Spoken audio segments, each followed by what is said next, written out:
Je m'appelle Catherine Théberge, je suis chargée de projet en recherche pour le Centre d'innovation sociale en agriculture du Cégep de Victoriaville. C'est un centre collégial de transfert de technologie. C'est un centre de recherche qui est affilié au Cégep de Victoriaville. Il y en a partout à travers le Québec, il y a une soixantaine. Le mandat de ces centres de recherche-là, c'est de faire de la recherche, on va dire, un petit peu plus appliquée.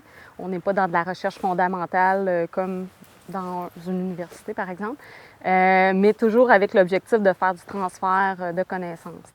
Je m'appelle Philippe Franquimbault, je suis enseignant à l'Institut national d'agriculture biologique. Je suis aussi chercheur au Centre d'innovation sociale en agriculture. Au CISA, on a commencé un projet en 2017, un projet qui traitait de l'enjeu des terres en friche. Donc, on voulait voir qu'est-ce qu'on peut faire avec les terres en friche. Puis nous autres, au CISA, c'est plus l'aspect humain ou les innovations sociales qu'on va aller voir. Fait que c'est pas juste est-ce qu'on fait pousser de l'argousier ou des carottes sur ces terres-là, mais comment les remettre en culture. Fait on est parti avec cette idée-là, on est allé chercher des partenaires sur le terrain, puis des partenaires de recherche aussi, dont Mario Enfield de l'UQAR. Puis on a déposé pour un projet de recherche là, sous cet angle-là. Je me nomme Mario Enfield, je suis professeur en développement régional à l'Université du Québec à Rimouski. Et comme je suis plus connu, impliqué dans le milieu ici, bien, je pouvais servir un peu de porte d'entrée pour le CISA auprès de différents intervenants dans les milieux ici au Bas-Saint-Laurent. Ce qui ressortait beaucoup, c'était que dans beaucoup d'MRC rurales, c'était de dire bien, on a des terres en friche, puis qu'est-ce qu'on va faire avec ça? Puis ça devenait comme quelque chose, une question là, qui était préoccupante. T'sais. Puis, ce qu'on a réalisé en cours de mandat, c'est que les terres en friche, finalement, c'est un symptôme de la dévitalisation. Okay? Le problème, c'est pas la friche comme telle, c'est qu'est-ce qui se passe dans ce milieu-là. Puis quand on rencontrait les gens sur le terrain, après quelques rencontres, c'était évident, il y avait tout dans la bouche l'établissement de la relève agricole. Ils voulaient tout, au final, ils nous parlaient, on veut attirer du nouveau monde dans notre coin. On veut trouver des gens pour cultiver ces terres-là.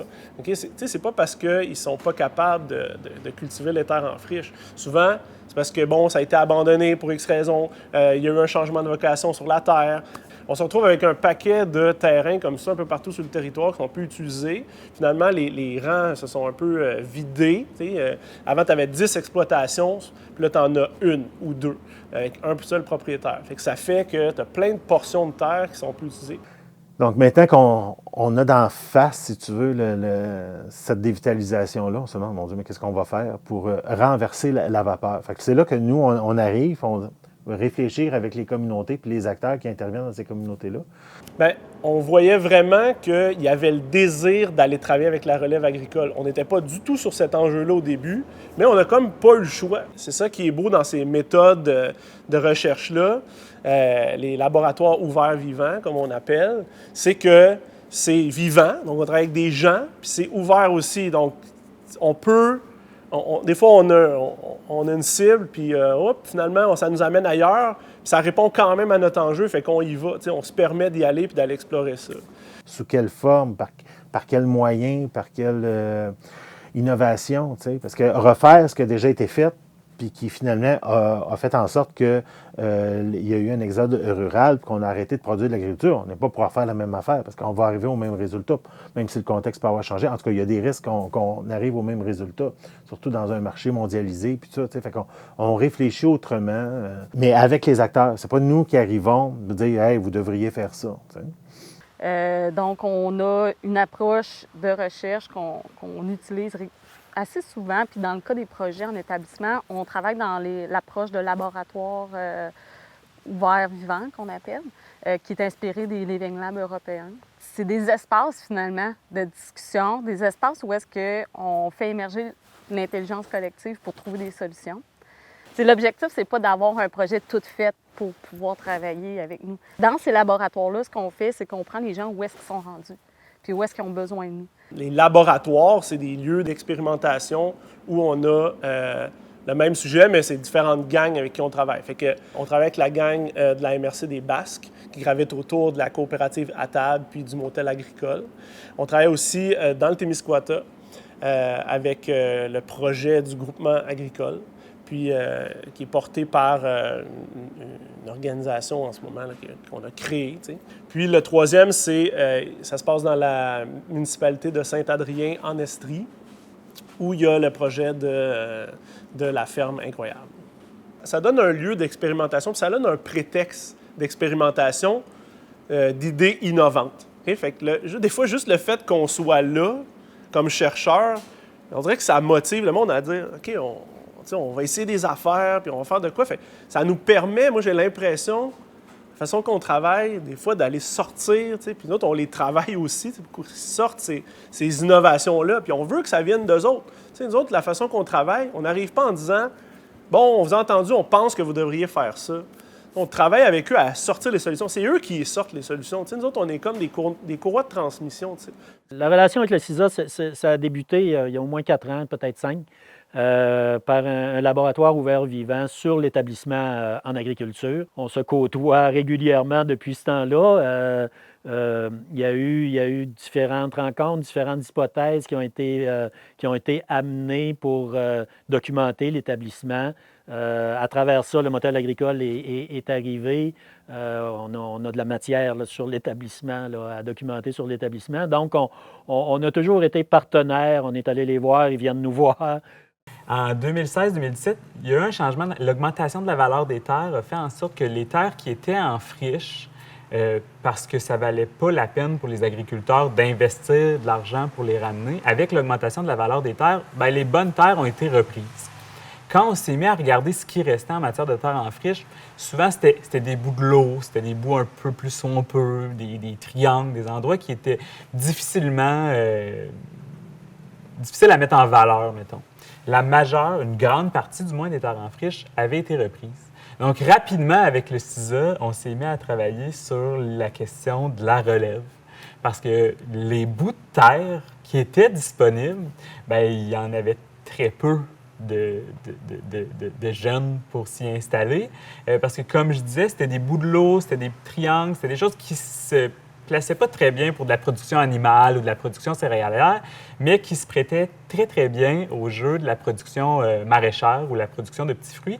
Puis ça tombait bien parce que le CISA était très proche de l'INAB. Donc, on avait aussi ce pool de jeunes-là avec lequel on pouvait expérimenter, en fait. Le fait que je sois prof, que je côtoie la relève agricole, c'est sûr que ça aide dans les liens avec les partenaires terrains. Moi, quand je vais sur le terrain, puis je rencontre des intervenants, puis que je jase avec eux autres, puis que je dis, tu sais, moi, je les côtoie tous les jours, puis ça, c'est un enjeu qui revient souvent. Tu sais, ils m'en parlent, les élèves, de ça, ça les inquiète, ça leur fait peur. C'est concret, puis c'est réel, tu sais. Fait que je fais souvent un peu ce lien-là, cette courroie de transmission-là entre la relève, tu sais, ce qui se passe au niveau du bastion, du pool de relève agricole, puis les gens qui veulent les avoir puis les accueillir l'autre bord. Là, tu sais. Nous, notre travail, il est hybride. C'est-à-dire qu'à la fois, on fait de la recherche, puis à la fois, on accompagne. L'accompagnement, on le fait, on planifie des rencontres, on anime des ateliers de réflexion. On est vraiment dans une approche en innovation sociale. Donc, on est avec eux, on est au cœur de la réflexion des projets. Puis l'autre volet qui est davantage de recherche, c'est vraiment de documenter la démarche comme telle à des fins de transfert. Parce que l'objectif, c'est toujours de se dire, bien, il s'est passé ça ici, est-ce que ça peut servir à d'autres? Le fait d'avoir le support du CISA, ou en tout cas au moins d'avoir comme leur présence qui vont comme venir questionner ou revalider des choses, ça vient vraiment... ça accélère le processus, selon moi. Ça facilite aussi des réflexions qu'on n'aurait peut-être pas eues. Parce qu'eux en voient plusieurs, bien, on est capable de relativiser notre projet au travers de leurs yeux. Puis je pense que c'est super payant. C'est vraiment des gens qui vont pouvoir nous conseiller, mais d'une bonne oreille aussi au niveau de notre écoute, parce qu'on est en période d'expérimentation. C'est quand même, là, oui, on a un projet, mais on documente, en fait, l'établissement sur notre territoire. Des fois, on a des bons coups, mais des fois, on a des moins bons aussi. Fait que c'est important de le partager. Le but ultime, c'est qu'il y en ait des projets, puis que ça aboutisse à quelque chose, puis que, bon, si jamais ça ne marchait pas, bien, on apprendrait aussi quelque chose là-dedans. Nous, comme chercheurs, C'est pas ça qu'on souhaite, mais on apprendrait aussi quelque chose, puis ça permettrait peut-être d'éviter certaines erreurs éventuellement dans d'autres projets qui voudraient se lancer. Mais ça, de documenter ça, ça veut dire c'est porteur pour des projets futurs. Après ça, qui peuvent se mettre en place ailleurs dans d'autres régions, qui peuvent s'inspirer de ça, parce que les contextes sont jamais exactement les mêmes. Quand on parle de développement territorial, on part du territoire, de ce qui compose le territoire. Fait qu'il n'y a jamais un territoire qui est exactement pareil. Nous autres, on est un centre de recherche associé à un collège. Donc, on est un centre collégial de transfert. Nous autres, ultimement, notre but comme chercheurs, c'est de faire du transfert. Fait que ce qui se passe dans la MRC des Basques, puis dans la MRC du Témiscouata, puis dans la MRC des Sources avec Saint-Adrien, nous autres, à la fin, là, ça fait 6 ans qu'on les suit. À la fin, ce qu'on veut faire, c'est créer des outils de transfert, puis ça serve à Argenteuil, à NMRC au Lac-Saint-Jean, en Abitibi, qui vivent certainement les mêmes enjeux de dévitalisation ou de terre en friche ou de relève agricole. C'est ça le but aussi. Nous autres, c'est de faire du transfert, que ça serve à d'autres. De voir des projets prendre forme, de savoir que là, il y a des gens qui s'en vont puis ils décident, ils choisissent ce territoire-là, ça me donne espoir. Ça me donne espoir que tout ce qu'on fait n'est pas vain. Mais ouais, ça me donne espoir là, pour l'avenir, tu sais. C'est tout ça ensemble là, qui finit par donner quelque chose en bout de ligne. Là, mais il y a des philosophies de pensée en termes de région nourricière, MRC nourricière, l'agriculture urbaine, les systèmes alimentaires territorialisés. C'est des affaires, on n'aurait pas pensé là, il y a 40 ans. T'sais. Mais aujourd'hui, on met tout ça, puis on brasse les idées. C'est ça que ça prend pour arriver à ce qu'à un moment donné, ils se mettent en place des choses, puis il y a des choses qui ne marchent pas, puis il y en a d'autres qui fonctionnent, puis on ajuste le tir, mais on avance, il y a des projets, puis c'est ça qui fait le développement. T'sais. Ce qu'on essaye de faire, c'est de bâtir un monde meilleur. T'sais. C'est ça pareil, c'est rien de moins que ça.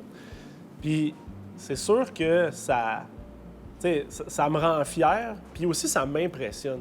La majorité du temps, c'est des retours aux études. Il y en a qui ont des bacs en Sciences Po, des maîtrises en géographie, ils sont psychologues, musiciens. Puis à un moment donné, ils se disent « Je m'en retourne faire 3 ans au cégep, faire une technique en agriculture, pas parce qu'il n'y avait rien d'autre à faire, là, de démarrer une ferme en production maraîchère bio ou un verger de petits fruits diversifiés bio comme il y avait dans le temps puis qu'il n'y en a plus. » Là, ça les drive, puis ils se disent que de même, ils font de quoi de concret qui contribue à changer le monde, tu sais. Fait que ça, c'est malade, là. Non, mais c'est vrai, tu sais.